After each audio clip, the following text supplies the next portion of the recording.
All right, welcome for the final time from good old Northern Europe. My name is Pascal Mikula. Welcome to the sixth and final round of the Nordic Challenge Cup at Classic Motorsport. Sorry, at Classic Motorsport Hub. Uh, Stream brought to you by simrace247.com. Sim racing is for everyone. Hello, Darren. Hope you're watching. If not, hope you're watching in post. Anyway, we're done with warm up. It's only a few seconds until the race, actually, so we skipped qualifying entirely. But as you can see, Wilmer Jonsson is on pole position, followed by yours truly, Juan Guerrero, Matthew Sibagnoni, one-off driver Niels Jensen, Felipe Marazzi, Carlos Granado, and Lucas Gomez. Yeah, only 8 cars on the grid. Believe me, I am disappointed as well. I'm joined in the booth by Jack Morelli, who Hello. will be doing the commentary during the race, as I will be fighting for the championship. Speaking of which, standings please. After the 5th round at Avenisto in Finland, we have the top 10 right here. The rest really have like 17 people in total in the standings, but the top 10 is really important. That's why we're only showing the top 10 right now. Wilmer Jonsson is leading with 110 points in front of myself with 103. There's only 7 points difference. That means if I get 7 more points than him, we're tied on points, which means we'll have to think of a tiebreaker. If that happens. That probably won't happen, but you never know. Felipe Marazzi is currently the best of the rest with 80 points, but it looks very much like he may be overtaken in this position by Juan Guerrero, who's there with 67 points. Tied on points for 5th place are both Pascal Mikula and Owen Potter, neither of which are racing today. And I'm saying this in a very passive-aggressive way, but as the race session starts, Paramesto, who is also not racing today, is there with 52 points, only 2 points behind. Matthew Sibagnoni may actually just overtake all 3 of them, as he is only 3 points behind Khalid and Potter, and he is racing today. Lucas Gomez has 44 points, and yes, the recon laps are underway. 44 points for Lucas Gomez, and 42 points for Daniel Adventure. Let's have a quick look at the track. As you can hear in the background, probably already the engine's running as we're ready to go on our recon procedure. The warm-up session is underway. We're at Falkenbergs Motorbana. The Nordic Challenge Cup actually never raced there, but the 1969 Nordic Challenge Cup was also comprised of only 3 races, and we're in around 6 right now, so what the hell. The track is located in Falkenberg in Sweden. It's a very short track. It's the shortest track we've been running on all year. 1.8 kilometers, that means about 1.1 miles. 7 turns, that's why we have a 50-lap race distance, which equals about 91 kilometers or 57 miles. We expect lap times to be around 52 to 53 seconds for the top drivers. And yeah, as I said, at the end of this race, the championship will be decided one way or the other. So we are currently in the recon procedure. 10 minutes until the pits close. 8 minutes and 50 seconds right now, actually. As we have Lucas Gomez on the track in the Porsche 908. That's actually not the Flunder variant, and he's going back into the pits. And there we have Carlos Granado in the number. I think that's a Mazda powered with the rotary chevron. So if you're wondering why you're hearing angry mosquitoes on the track, that's why. Now, on to Jack. This race has been very interesting so far, at least the qualifying, with only about a few tenths separating the top 2. Well, only about a tenth, actually, during qualifying with low 51s, almost going down into the 50-second bracket. Yeah, and with cars of all 3 categories, the S5000, P3000, and S2000 being present, what do you expect during this race, during the 50 laps we have? It's a lot of laps, but it's also a very short track, so I'm expecting a lot of action going on. I'm also expecting the car setup to play a very important role because, as we saw from the map of the track earlier, there's only 7 turns, and there look to be very fast corners, like swooping long corners, plus a very wide hairpin. So car setup is going to be very important on a race like this. So I don't know. It comes down to whoever's got the car set up correctly for a track like this, I would assume. And power. Yeah. Lots of power. Oh, engine power isn't the most important thing, although it's high up there. The thing about the track is it's basically you have like 7 turns. 2 of them are left-hand turns. You want to give your car a balance, a tendency to turn right. So you basically want to make it a reverse oval car almost. Yeah, kind of like running an oval in reverse. So again, setup. I think setting up a car for this track is going to be a bit weird. Well, I can tell you from my experience, from having set up the car for this track, it is indeed weird. And what I've done, what I would expect someone in the 5-liter cars to do, because they have a lot of torque, is set up gearing so they only use 2 gears, because you don't have a lot of space on this track, which means you don't have a lot of time to shift. What I've done though is exactly that, and I have a high revving, lower torque Porsche, so who knows how that'll turn out. Yeah, make the best of your engine out of these tiny little corners. I can see that. Yeah. Yeah. Here's Sibagnoni warming up the tires, it would seem, and lining up He's to the now grid. in the grid. He's in the grid. Carlos Granado as well. There's still 5.5 minutes to go. You can hear the rotary in the background, and it's just putting along. Oh yeah.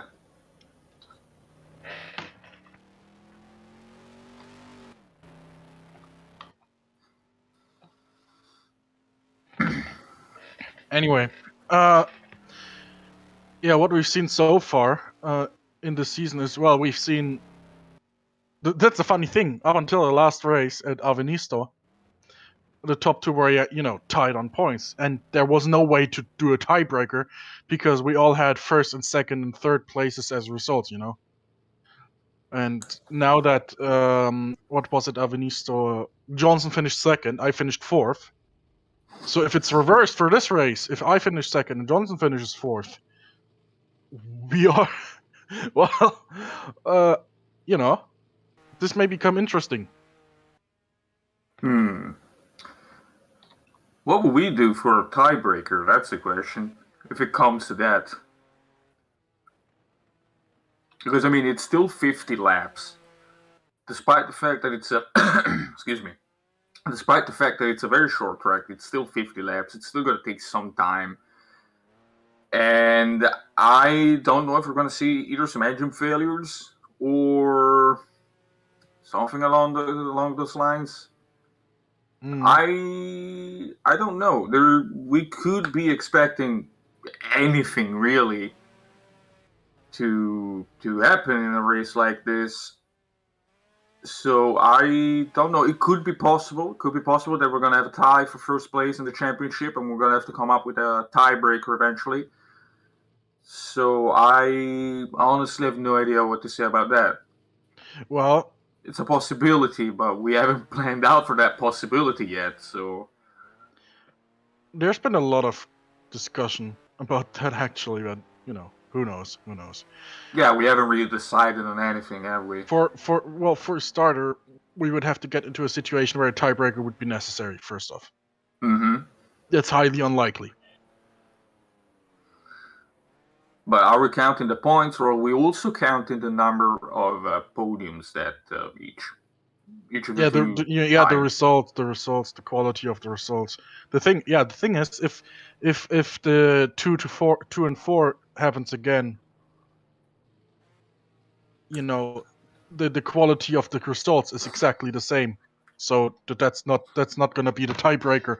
Ah, well, enough speculation. Everyone except for Jonsson, myself, and Zipagnoni is in the pits. Where's Jonsson actually? He's on the track, yeah, he's coming around the final corner now. It looks like he will line up on the grid in his well-deserved pole position. So that Lola definitely worth the hustle of being a 5-liter sports car, all that. You got a lot of torque, not a lot of handling, but yeah, he got it. He's on the grid, engine off. And I'm watching Lucas Gomez right now as he goes off into turn 2. But he doesn't hit the wall, so that's good for him. I mean, we got to remember that these are 50-year-old cars with 50-year-old technology. So And they don't drive like you'd expect. Absolutely. yeah, these are a handful to drive. Like every single car I've seen so far, just in these warm-up laps, they're always kicking out the tail end a little bit. They're always losing that little bit of grip while going around the corners. And they just have so much horsepower while weighing next to nothing. So, really, a handful to drive these cars. I don't know what Matt is doing behind me. He's turning left and right like a madman. But yeah, we got Niels Jensen on the grid as well now. One-off driver from Sweden.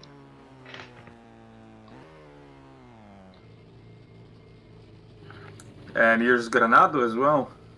Granado on the grid. Let's see if he can turn off his engine this time.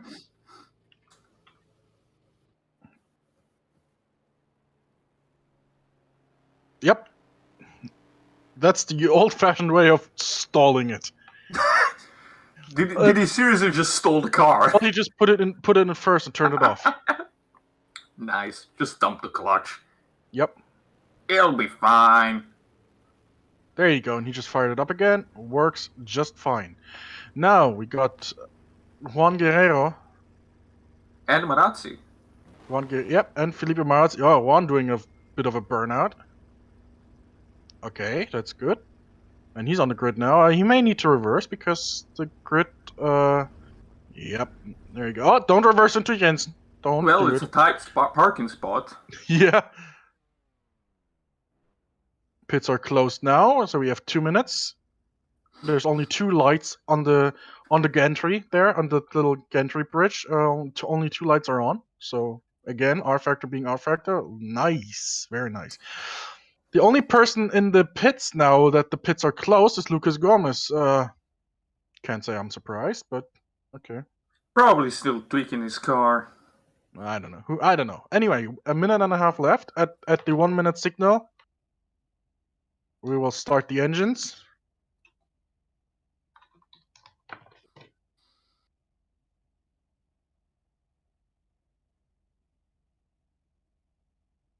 $20 seconds to go.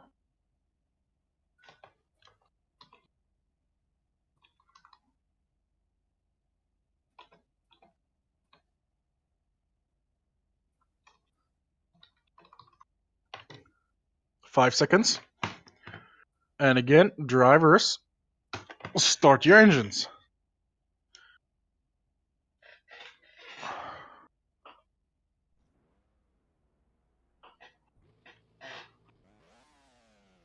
All the engines are running now in the background.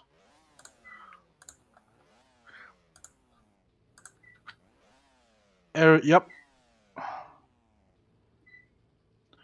Oh, looks like Niels Jensen has a bit of an issue getting his engine started because it's not running. Now he got it running. Very nice.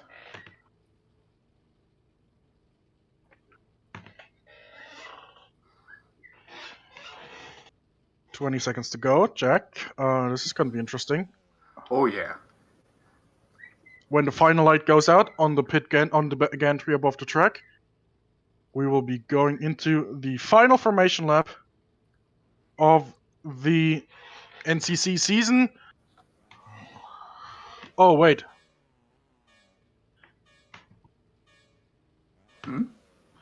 And the formation lap is underway.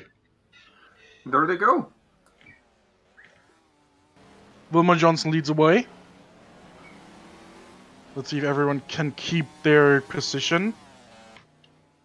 Cipognoni seems to be lagging behind a little bit.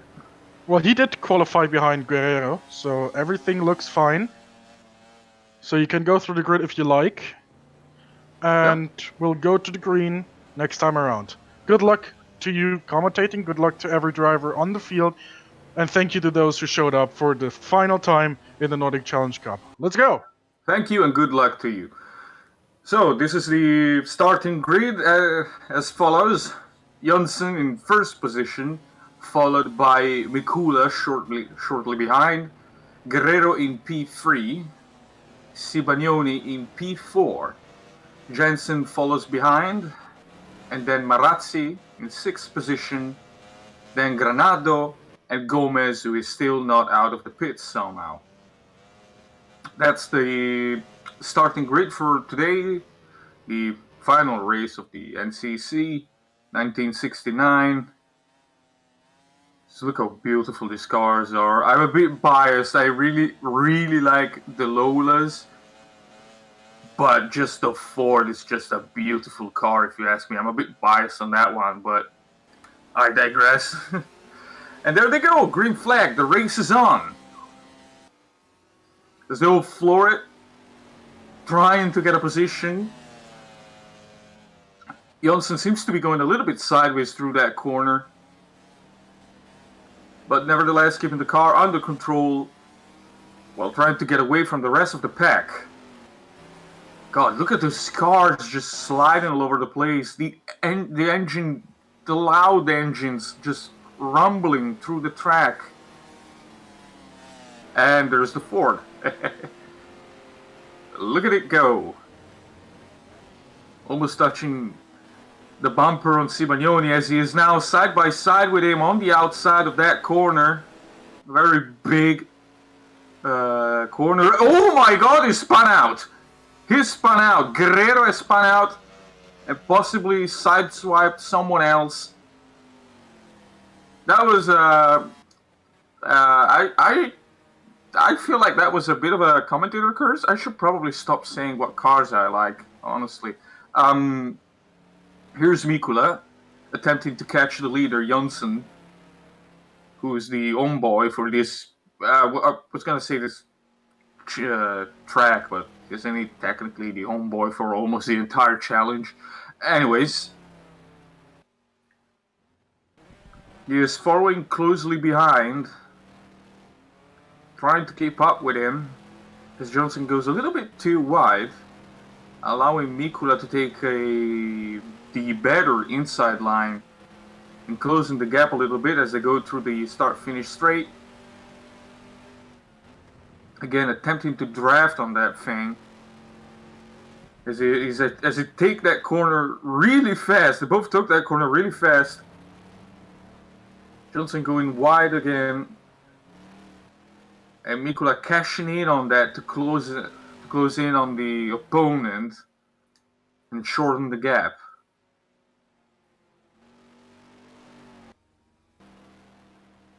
Sadly, Gomez has not come out of the pits, but it looks like Mikula has indeed overtaken Jonsson. This could spell trouble for the Swedish, as he is now right behind Mikula, who managed to cash in on the tiny little mistakes that Jonsson kept making. However, Jonsson has the power to go side by side and almost retake his position. He was a bit too wide through that corner to do anything about it. But he's not giving up, and he's probably not that happy about what happened. So he's just going to keep on pushing. Well, it doesn't really matter to him. He's 7 points ahead. There's only 5 points difference between first and second. He really only needs to hold his position. And again, he's a racer, so he wants to win. Yeah, well, I was about to say that. I mean, yeah, you can win the championship, but it's better if you win the race. You know, bragging rights and all that. But I digress. Jonsson is still giving chase to Mikula. Going across the start-finish line. Into the corner. Getting very close to the German over there, but he's off the track. He's off the track a little bit, keeps it under control, manages to put the car back on track. and keep on pushing. As I've said, these cars are not easy to drive, so I'm expecting a lot of cars going a little bit on the grass. It's gonna take a real driver to keep it under control. Meanwhile, we are on board with Jensen, who just spun out. He's gone sideways. He was trying to attack Sibagnoni, but that didn't go as planned for him. And here's Barazzi, and here's Sibagnoni again. Just flying with that car. Absolutely terrific stuff. So get onto the start, finish straight. Sibagnoni seems to be able to defend rather well from Marazzi, who is far behind now. Meanwhile, Jonsson and Mikula are still racing for P1. I think Jonsson really wants that position back.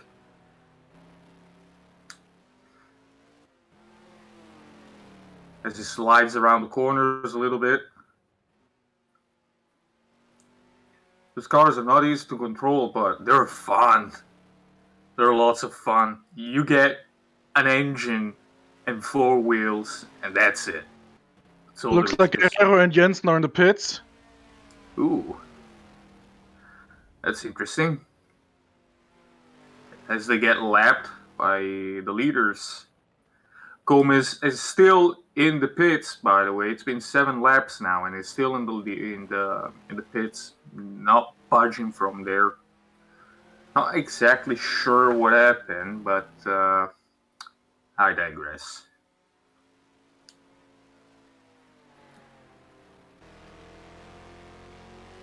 Meanwhile, it seems like Sibagnoni is still trying his hardest to keep up with Mikula. Going to be too wide there on the final corner, approaching the start-finish straight.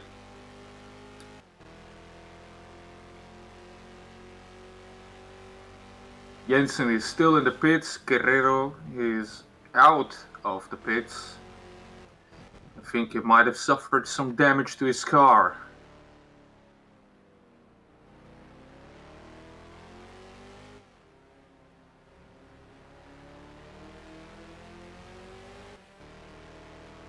But nevertheless, Jonsson is still keeping up with Mikula, trying to look for a gap, trying desperately to pull off an overtake. Or maybe he's content with P2, who knows? But knowing Jonsson, he's going to attempt to take P1 any lap. The moment you give him an opportunity to overtake, he's going to take it. He doesn't look in anyone's face, when he does that. He just races his car and is always trying to get to that P1. It doesn't matter who's in front of him, doesn't matter the standing. He is going to attempt to take that position away from you.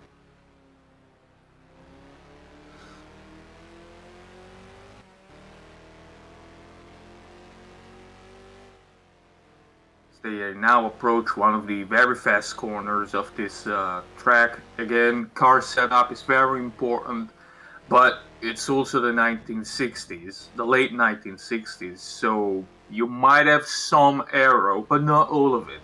You can have some, but not all of it. So you gotta really feather the throttle in these conditions with these cars if you're trying to take that corner too fast. And as Jonsson just demonstrated by going a bit too wide and touching the grass a little bit.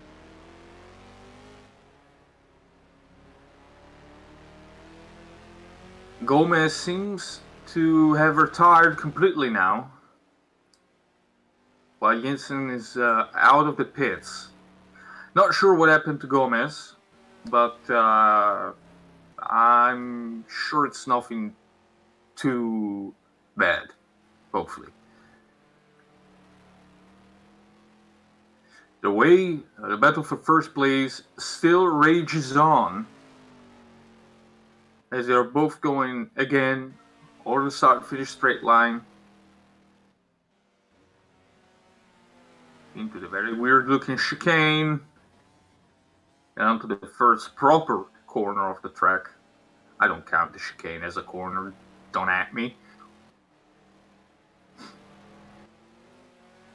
There he is, going sideways again. This car is a handful to drive, but very rewarding if you know how to drive them. Tons of fun to drive these cars. You really need to know what you're doing, otherwise you're gonna have a bad time. But it seems like both Mikula and Jonsson do indeed know what they're doing, as they both seem to be keeping a stable gap between the two of them. Racing really fast, just flying on this track. Absolutely flying. If those cars could have had wings, they could probably reach America by now. Just by the amount of speed that they're carrying. Jonsson going fishtailing a little bit.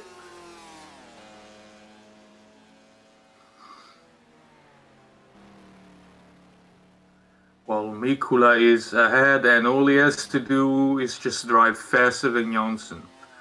Which, I say that, but it's not easy said, easy done, you know. It's easier said than done, honestly. But these guys know what they're doing. As they go around for another lap.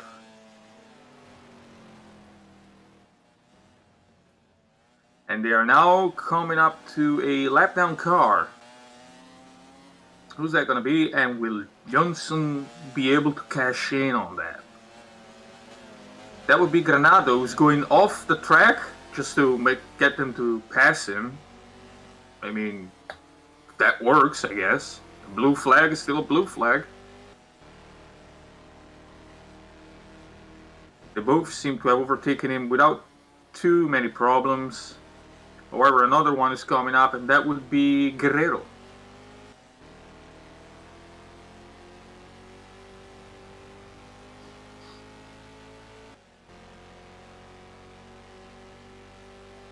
As they now approach the chicane. Very tricky corner, that one. I'm going to retract the statement I made earlier. I am going to count that as a corner now. It seems to be a very tricky corner to get right.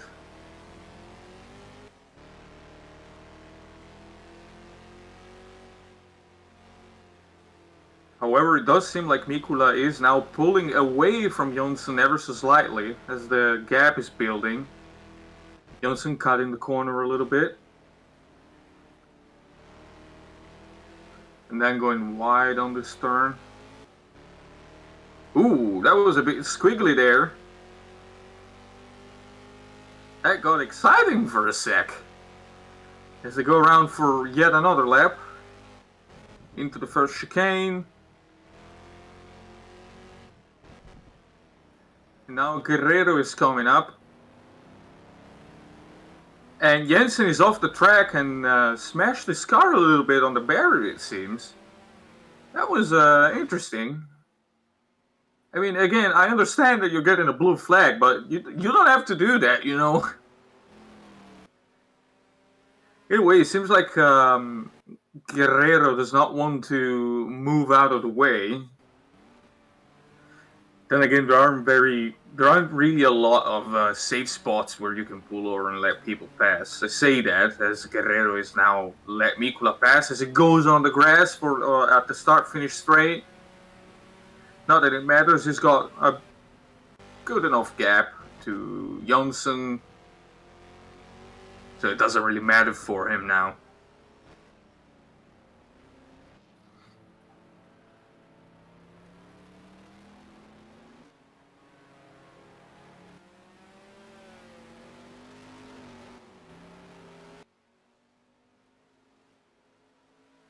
Going around one of the very fast corners of the track. Guerrero's Ford just sliding in the background. That was beautiful.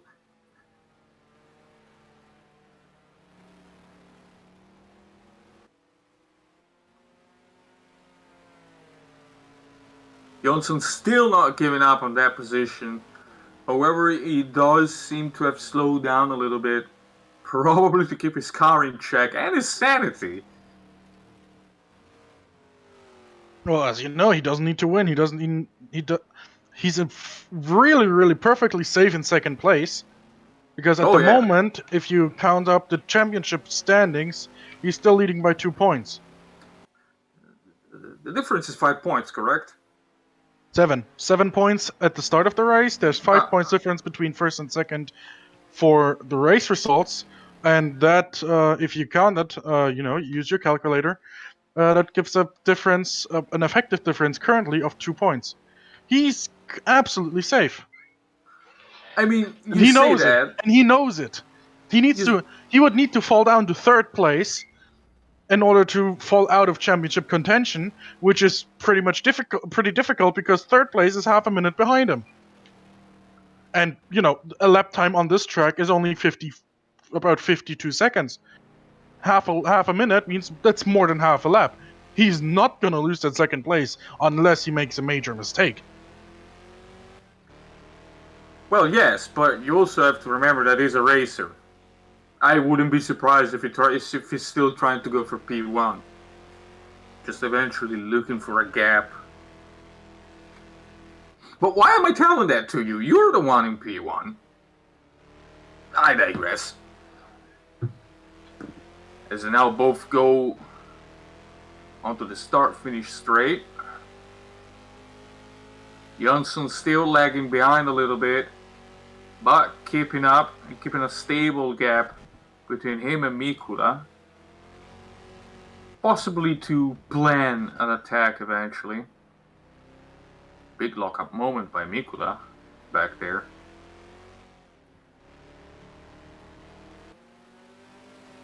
Again, those cars, not a whole lot of aero. Massively in order to not have troubles.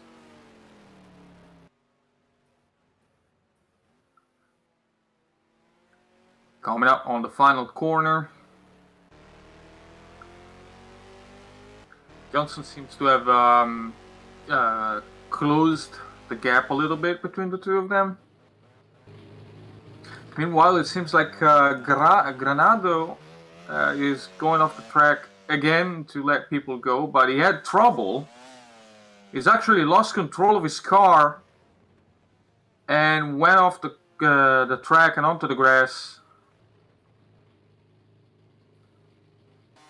Thankfully, it wasn't a heavy crash. It was just a spin out.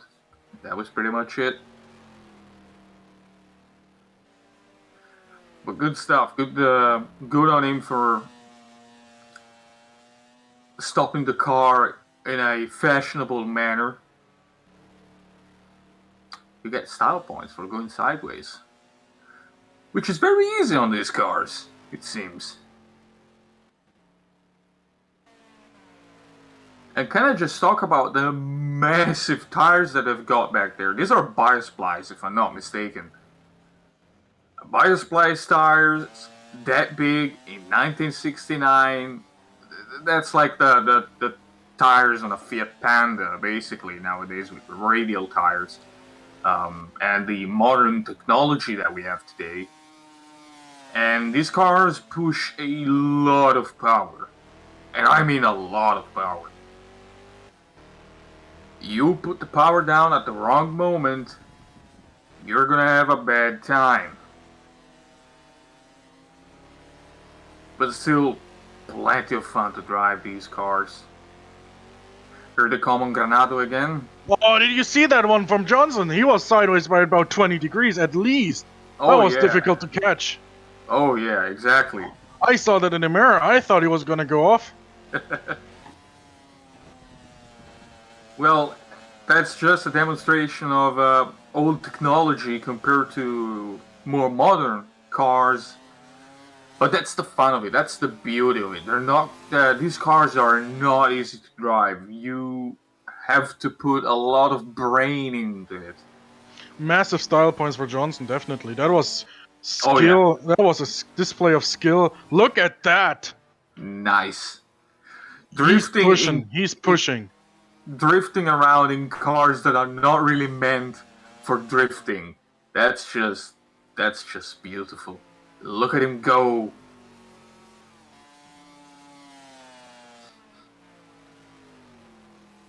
As they go for another lap. Meanwhile, I sense the possibility that Jonsson is off the track again. But before I was interrupted quite rudely by Jonsson going off the track, or Jonsson, I'll never learn how to spell that name. I was about to say, I wonder if we're going to see the first two, Jonsson and Mikula, lap everybody else on the field. I can see that happening. That's a very real possibility because I can see third place Matthew Sibagnoni right in front of me. There's Marazzi about one corner ahead, and about a straight ahead, where's Sibagnoni? We're only halfway through the race, by the way. That is an interesting outcome. The first two drivers, who are currently battling for first position, essentially, they are now going to lap everybody else on the field. Oh, that's going to be beautiful. Look at that car going around the corner, gripping as much as it can, or as little as it can technically, but I digress. What a beautiful machine.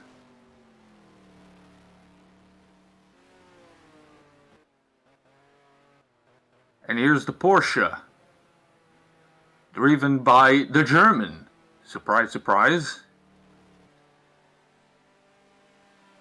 The Porsche... Well, this car in real life in 1969 was actually driven, or 1970 rather, was actually driven by all of our favorite Austrian, Dr. Helmut Marko. Ooh. The crazy one-eyed Red Bull man drove this car in 1970 at Le Mans, as far as I know. At least he drove it in the championship, in the World Sports Car Championship. So he had the number one Porsche, Flunder, and about 2 years later at Clermont-Ferrand in a Formula 1 race, he lost his left eye, or was it right eye, when a stone hit his visor and went through it, and then went into his eye. Fate can do cruel things to you. Yep. Well, there's an interesting tidbit for you. A little bit of history on that car. That Porsche is essentially a steel chassis go-kart with a massive flat engine at the back. That's a very interesting looking go-kart if I ever saw one. I'm sure it handles like one too. With no traction aids, just the engine and some wheels.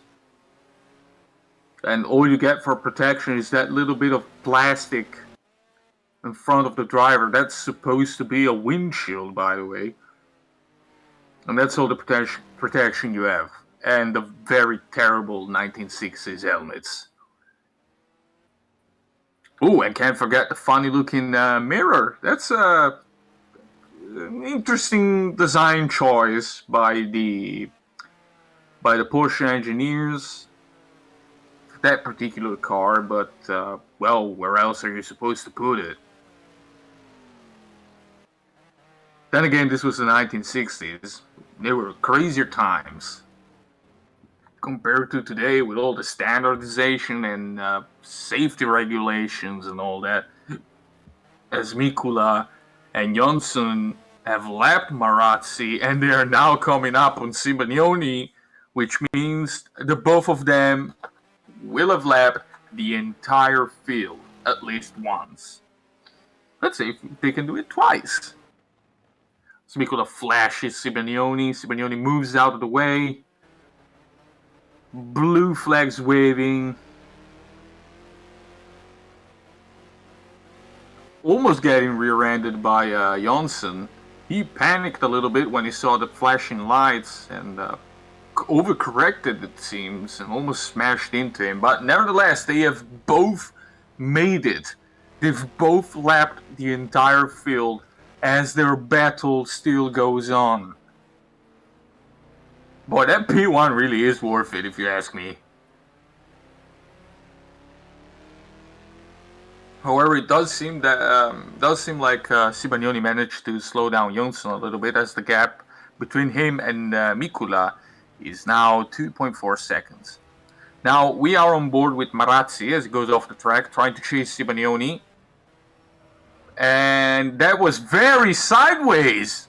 Wow, that was a very, very sideways Porsche, which is not something you want to do on a Porsche because it's a Porsche. They don't like going sideways. But anyways, that was a very sideways moment for Marazzi, but he managed to keep the car under control, regain its composure, and keep on racing. I wonder if he's going to try to attack Sibagnoni again soon. That would be interesting.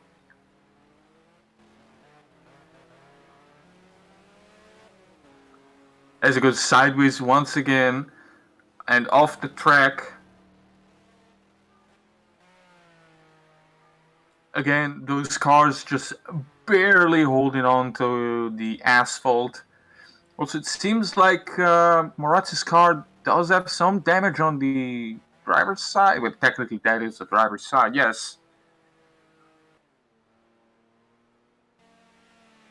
Yes, it is a bit smashed in. I wonder what happened there. Oh well. He still races on. He doesn't care. Meanwhile, Jonsson seems to have fallen behind even more on Mikula, as the gap is now 3.9 seconds. That was squiggly. I guess I can see why he's falling behind. Cars are getting a bit squiggly now with tire wear, possibly. Tires not being as fresh. Fuel load not being as much as it was before, so you're gonna have a lighter car. Around the very wide last corner, onto the start-finish straight, across the line, and a new lap has begun. Into the chicane. He seems to be struggling a little bit for grip now, and I'm assuming almost everyone is at this point.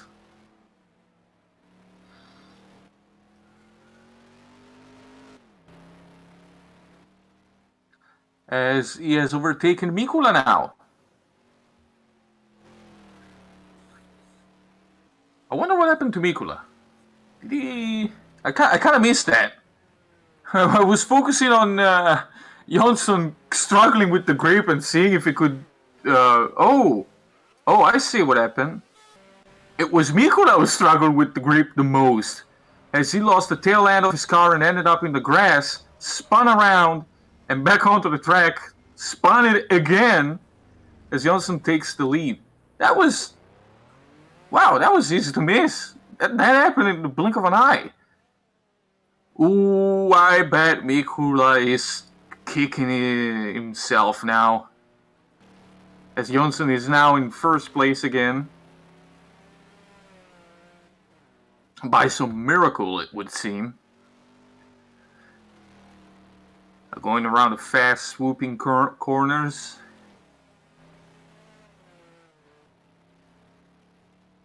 And into the last one. Yeah, you can tell that Mikula's car is also struggling a little bit with grip. He's going a bit sideways all over the place. Bias plies, lots of views. You get what I mean. But that's not stopping him from closing the gap with Jonsson as he goes off the track once again. He is now right behind him. He has not given up on that P1. He really hasn't.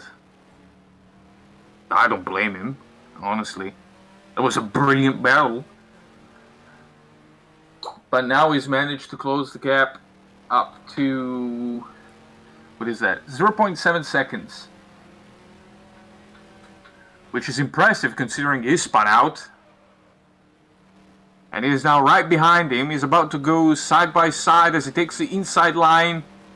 Let's see, will he be able to complete the maneuver, or will Jonsson shut the door right in front of him? And he has! Jonsson has the power to pull away from Mikula on the start-finish straight. And Mikula's got nothing else to do but sit back and get angrier. As they both go off the track, Mikula a bit more than Jonsson. Both of them carrying a little bit too much speed around that chicane, that first chicane.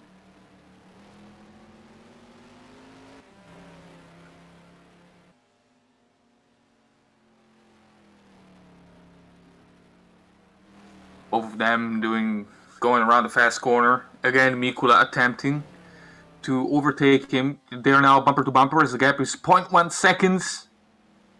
They're now side by side on the final corner. Mikula has the inside line and he has overtaken Jonsson once again. Will Jonsson be able to do anything about it as he drafts off of Mikula's car, getting really close, bumping into him a little bit and spinning him out? He is off the track and he smashed his car into the wall. That was questionable, to say the least. But Mikula is not giving up. He's just going to slam it into first gear and floor it and catch up with Jonsson, who might be feeling a little bit bad about what he's done. I mean, he kind of bumped into the back of the Porsche, which is not something you do because, well, it's a Porsche. Well, he's slowing right down, so I think it's just, oh, don't slow down that much. Yeah, I've noticed. Oh, he's let you through. He's actually acknowledged the mistake, and he's going to let you catch up, it seems. As Jonsson takes the inside line on the final corner, going up to the finish straight. Sorry. Mikula is not even attempting to draft off of Jonsson's car as he goes wide, and Mikula takes the inside line and overtakes him again. That was brilliant. He slowed down a little bit more for that corner, carrying a little bit less speed. However, that meant that he's going to have a better position for the next corner and take the inside line, which, as you all know, the inside line is always faster. And now Jonsson is gonna be chasing down Mikula in that Porsche, going around the final corner and onto the start-finish straight again for another lap.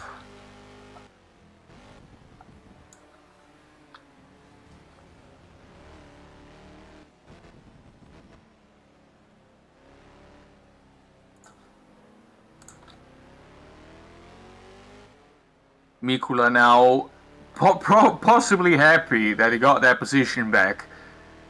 He's going to be trying to defend it now and keep Jonsson away from his car, particularly his rear bumper.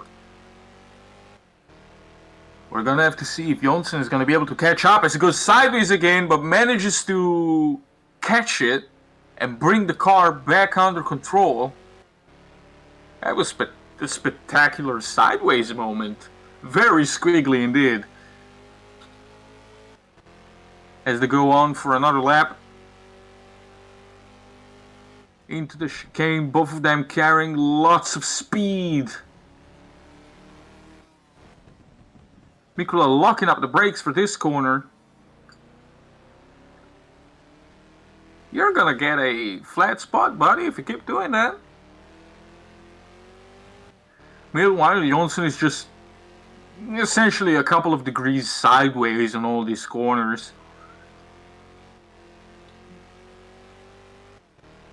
With what I shall now nickname the yellow arrow. That seems fitting. It's yellow and it's fast. However, Mikula seems to have widened the gap by a lot. Up to 1.8 seconds as they go for another lap now. Both of them coming up to a lap down car, which is Granado. That is Granado, yeah? Jonsson taking that corner very slowly, it seems.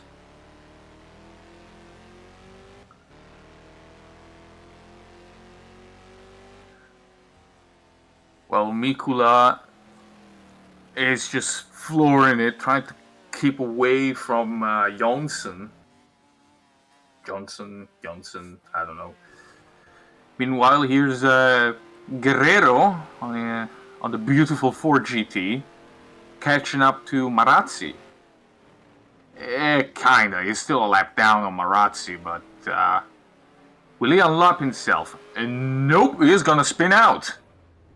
He's gonna spin out into the pit lane. That was an interesting maneuver. If you want to get to the pit lanes that much, but Marazzi is completely unfazed by the events. Never mind, he's gone off the track.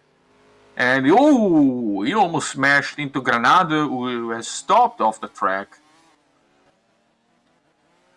That was a very weird moment, honestly, with all of that Guerrero spinning out of nowhere. Marazzi going wide and almost rear-ending Granado, who was also off the track and just stopped there. Meanwhile, here's Sibagnoni pushing the car as he always does. Going a bit sideways there. Just a couple of degrees. Struggling with grip, it seems. Everyone is struggling with grips these days. As it goes wide and onto the grass a little bit for the first chicane. Onto the very tight corner. And off he goes. Again, flooring it to keep Marazzi at bay, it would seem. However, we're going to have to see if Marazzi attempts an overtake or if he's just going to sit back there and keep the pressure on Sibagnoni and force him into making a mistake, which is not the first time we've seen something like this happen with those races on CMH. People sometimes like to sit back, relax, keep the pressure on. Eventually the driver in front of you is going to make a mistake, and you're going to cash in on that. And Marazzi, nicknamed the Professor, might just be doing that.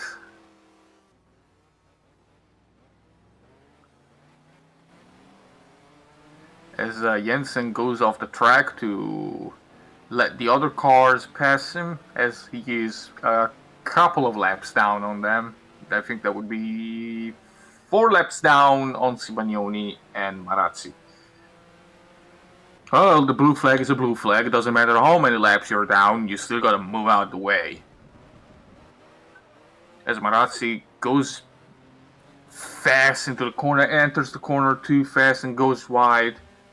But he is able to slow down a little bit and take the inside line for the rest of it, catching up to Sibagnoni ever so slightly.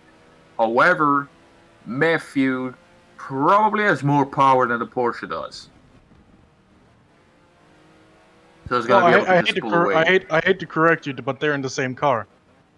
Same-ish. They both drive the Flounder, so they're both identical. That looks a very interesting battle, though. That is a very interesting battle, because then that means it's down to car setup. It's down to however the cars have been set up. And driver skill as well. Guerrero's in the pits. Guerrero is retired. Oh, no, he's retired. He's retired. I mean, he was probably having some problems with his car, considering he kept spinning out, which is sad. The car's damaged, it seems. Which is really sad. I really like the Ford. Well, I guess that's it for Guerrero, as he has retired completely. I mean, he spun out a bunch of times now. But as we were looking at that, it seems like Marazzi has finally caught up with Sibagnoni. Either that or Sibagnoni has slowed down a little bit. But either way, they're very close together now. And it seems like Marazzi might be trying something soon enough. Unless Sibagnoni does exactly what he just did and pull away from him. Coming to the scores, everybody.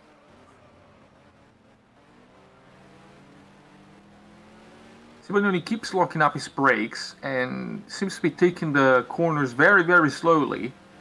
So I'm inclined to say that Simeoni's car is not set up for the corners, but rather for the straights. Or the very fast corners. Yep, just look at that. Essentially the same car, but it's down to setup, and Marazzi is able to keep up with him in the corners. Jensen right behind them, a bunch of laps down, but nevertheless keeping up with them.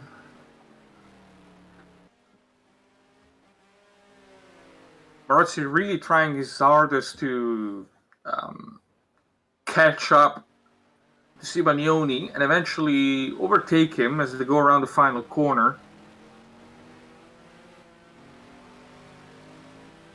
But Simeoni just pulls away from him whenever he can floor it. Again, car setup is very important for these races. You gotta set up your car correctly. You also gotta know how to drive them, but I don't know how to drive them, so yeah. I mean, they're fun, I just spin out all the time. Oh, by the way, we have 5 laps to go now. 4 laps to go, actually. We're almost done with the whole race now. Well, that was quick. Then again, it is a very short track, and the total distance was 91 kilometers. So, yeah, that was a very fast race. So Marazzi doesn't have a whole lot of time.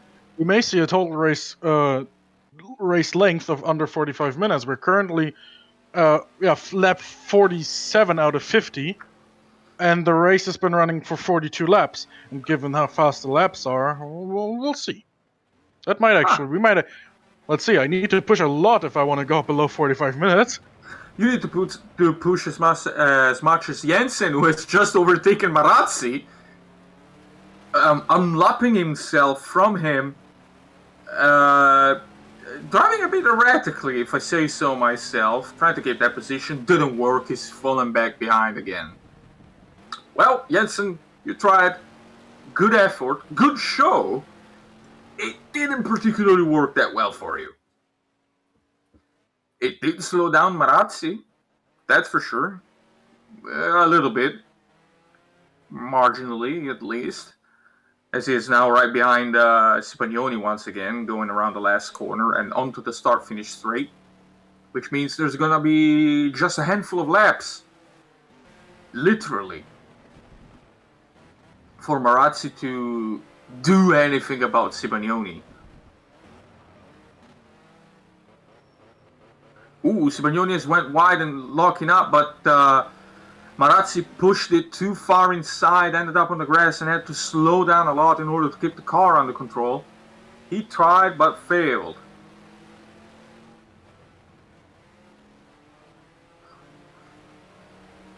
Going too far inside is not a good idea. That's where the grass is. 2 laps to go now. Ooh, 2 laps to go. Marazzi doesn't have a lot of time then. As I was saying, you want to keep the car off the grass. You don't have a lot of grip on the grass. You get into it, you're in trouble. Indeed. There's Granado in front of me. Let's see. However, it does seem like Simeoni is able to keep Marazzi at bay just fine. Marazzi keeps on trying now. He's lost his patience. The professor has lost his cool now. And he's got some teaching to do. Whether that's good or not, I don't know. But what I do know is that he wants that position so desperately. So does Jensen, apparently. I don't know why it's not going to change much for Jensen. It's just going to get a blue flag.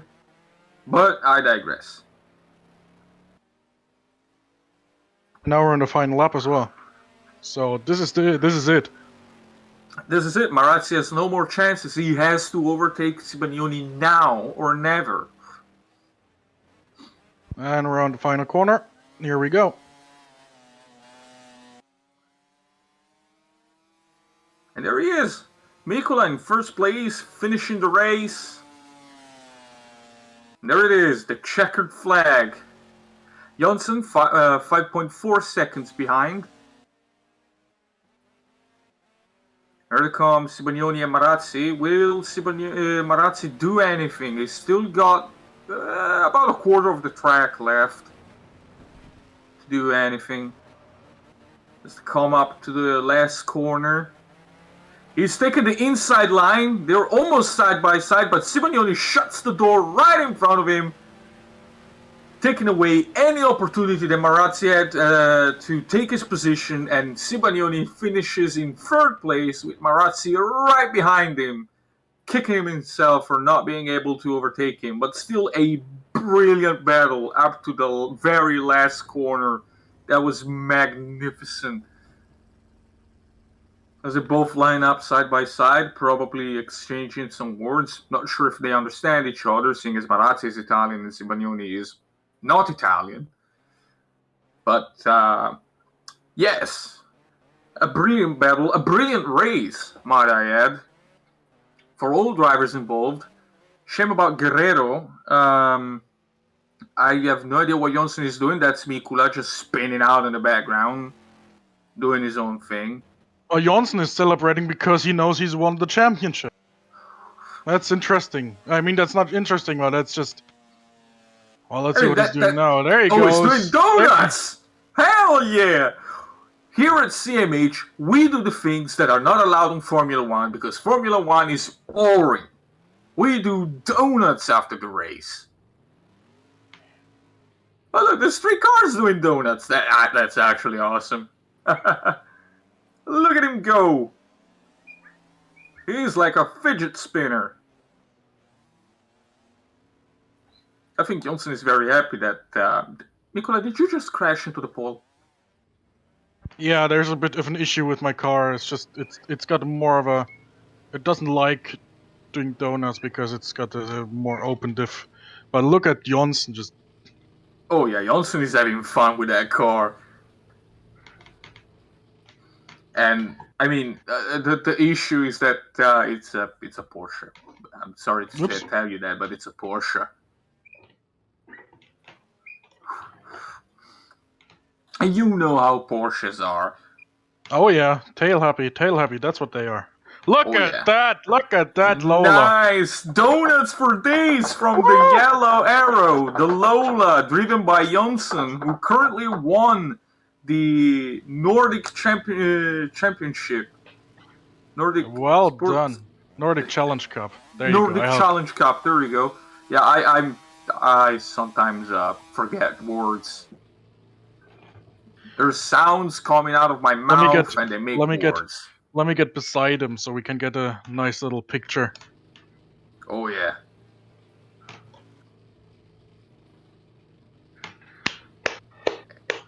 Well done. Here comes Marazzi. We got the top. Well, the top 3, not the top 3 because Sibagnoni's already out of his car, but that's a nice formation. Oh, look at him! Oh, and he goes for more donuts, almost crashing into the pole and just well done. Getting into the pits just in time. Well done. You love to see it. Donuts. Who doesn't like donuts? Come on. I mean, they're one of the easiest things to do in a car that doesn't have an open diff, that is.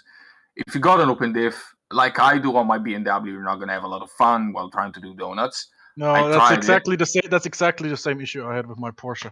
Yeah. That's why the inside rear wheel just spins while the outside rear wheel is like, yeah, okay.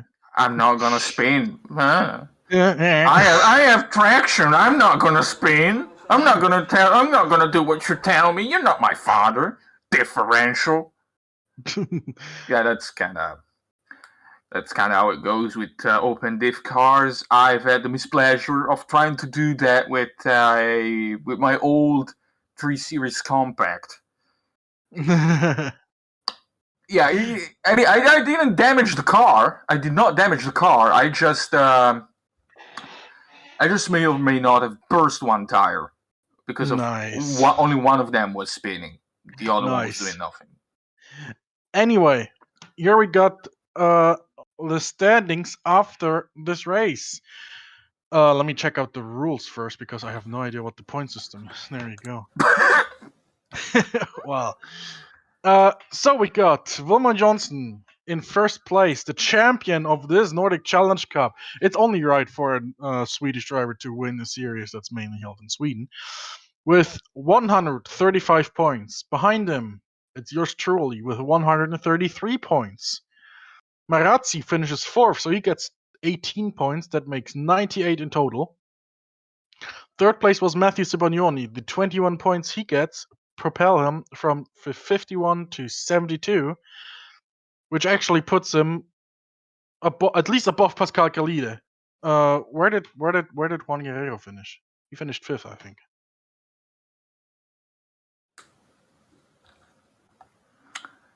Guerrero? Yeah. No. He DNF'd pretty early in the race. Yeah, but I don't have the results. That's the issue.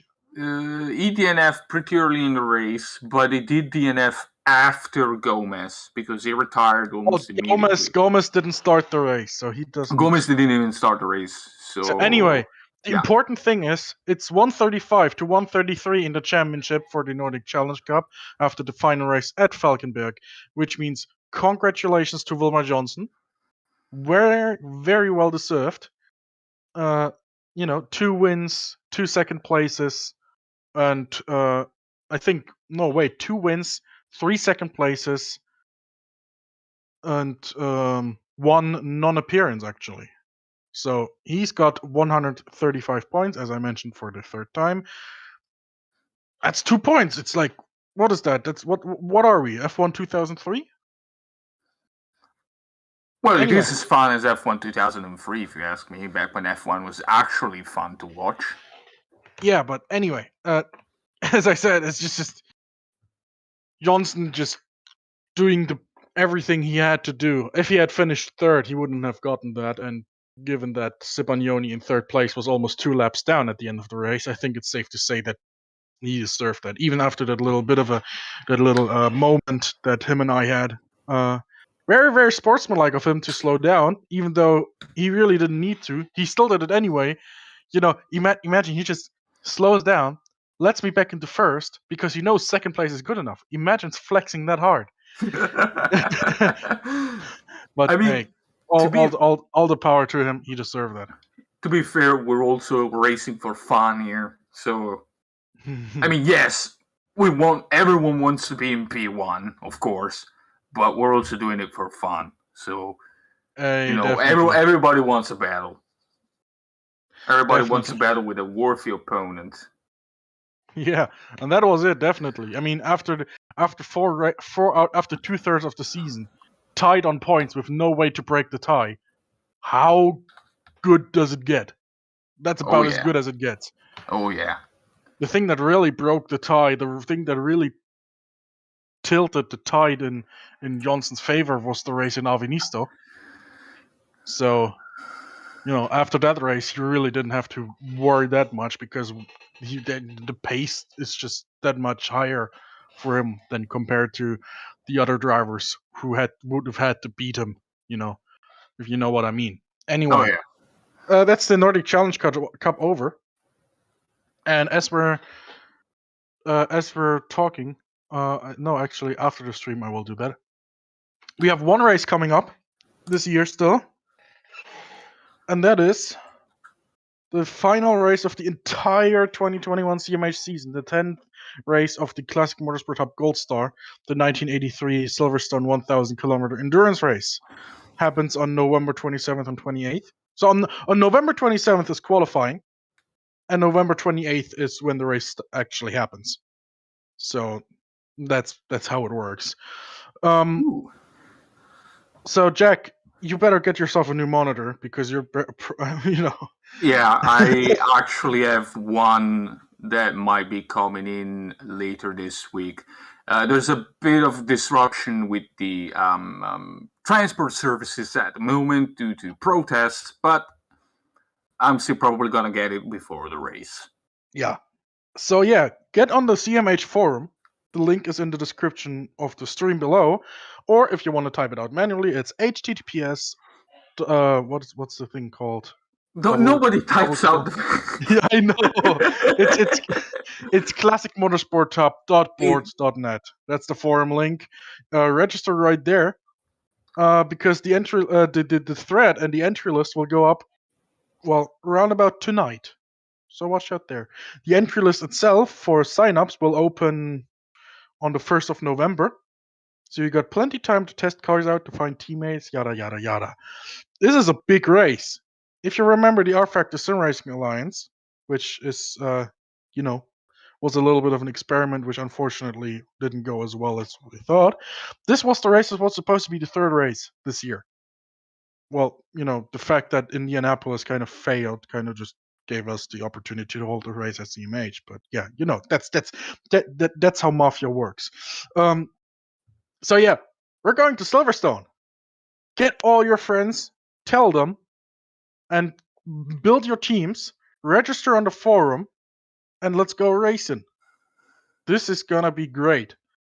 Got some Porsches, some Lancias, some very, very strange cars from the early 80s there. In 3 classes of car: Group C Junior, and Group B.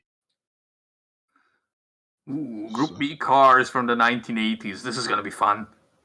Well, kind of. Although you have to remember, Group B in endurance racing are really just Group 4 production cars. So what we got in Group B for this race are really BMW M1s and Porsche 930s. Yeah, exactly. So no Audi Quattros going. Who would want an Audi Quattro that makes that noise? Anyway, that's it. That's that. Again, forum link is classicmotorsporttop.boards.net, or just click on the link in the description of the stream. I have to deal with a whole lot of stuff right now, mainly dealing with the fact I lost the championship to Wilmer Jonsson. Let me just quickly commit self-deletion. Never mind. No, it was a joke. It was a joke for legal reasons. That's a joke. No, seriously, congratulations to Wilma. We're preparing for 2022, so if you're interested in racing with us in the year of our Lord 2022, again, get on the forum. We got a whole lot of stuff planned for next year. Sounds interesting, right? Oh, it does. All right, that was that. That was the Nordic Challenge Cup race. That was the Nordic Challenge Cup Championship in 2021. My name is Pascal Mikula. I'm joined in the booth by Jack Morelli, who did the commentary for today. Great job, by the way. Well done. And our video director. I was almost just dropping an F-bomb, even though I didn't mean to. Paimon, thank you very much for doing our video this year. Yeah, you'll be there next year, I hope. Anyway, thank you very much. On that bombshell, good night. And I'm not gonna sing the Top Gear song. Don't worry. Aw, I was waiting for that.